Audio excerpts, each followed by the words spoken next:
Explanation was not they didn't like Donald Trump. They said he participated in an erection. They said he participated in an erection. I'm gonna come. Nikki Haley got schlonged last night, strangely, on CNN, of all places, where Nikki Haley was asked about Donald Trump's erection. We kid you not, I'm trying to be openly perverse here. That joke came much earlier in the broadcast. Here is Nikki Haley last night talking with Jake Tapper on CNN. And Jake Tapper's like, you know what is inspiring about Donald Trump for me is that he's inspiring an erection. The clip's too good. Here's your nuclear cringe of the day.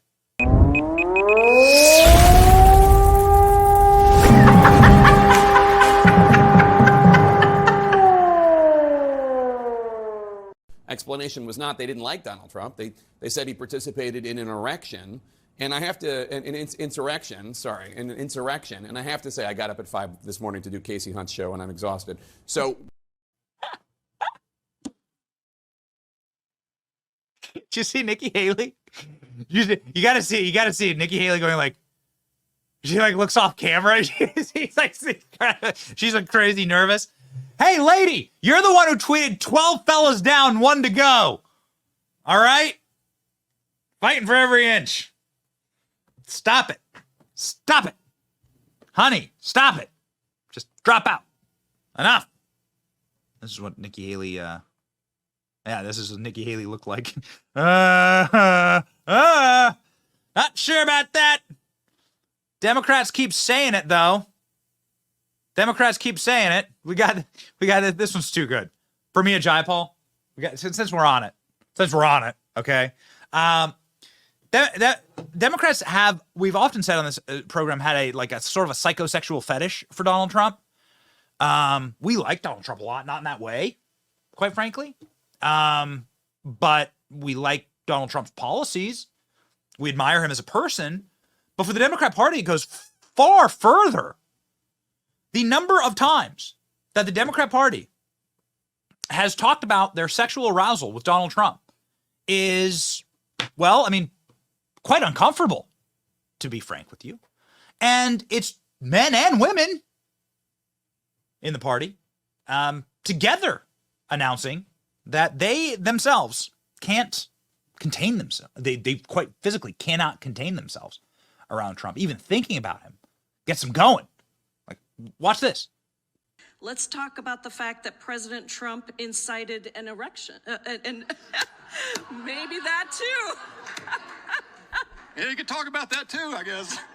Maybe we should talk about that too. The president incited an insurrection. Senators will have to decide if they believe Donald John Trump incited the insurrection against the United States. It's just like a Viagra commercial. It's just like, they should totally just slap a Pfizer sticker on that and like put Chuck Schumer, right? In a bathtub, in a jungle, with Pramila Jayapal. Are you suffering from erectile dysfunction? You should think about Donald Trump. He'll immediately incite an erection. Jake Tapper, approved.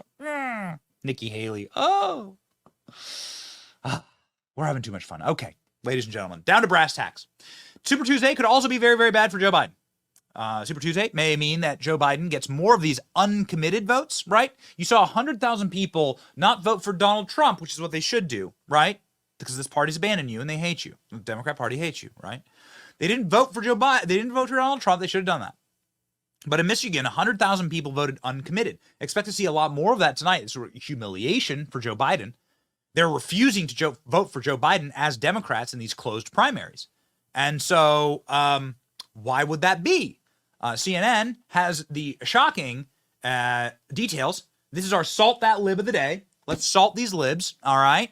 Listen to the libs because they cry and they're screaming and they're crying and they're holding in tears going through the recent polling of Joe Biden and why it's so bad.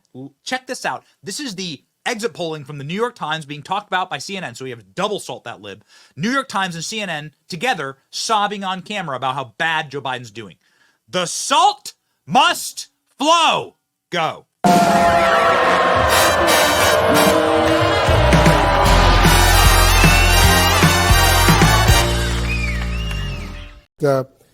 These latest poll numbers are not necessarily showing a lot of good news for the current president. No, it's showing a similar story that we've been seeing over the course of the last year. He is losing ground with some key constituencies. Take a look on the screen here. You can see the New York Times poll there on the left compared to the 2020 exit polls. Now, one is a poll and one is voters coming out of the voting booth telling us what they did. But nonetheless, those under 30, Biden has a 12-point advantage in this poll. Well, it was twice that in the 2020 election. Among female voters, Biden is tied with Trump in this New York Times poll this weekend. He had a 15-point advantage. You see with black voters, he's got a 43-point advantage. That's substantial, except in the 2020 election, it was a 75-point advantage. And then if you look at non-white voters without a college degree, you see he's got a 6-point advantage over Trump, but that was a 46-point advantage in 2020.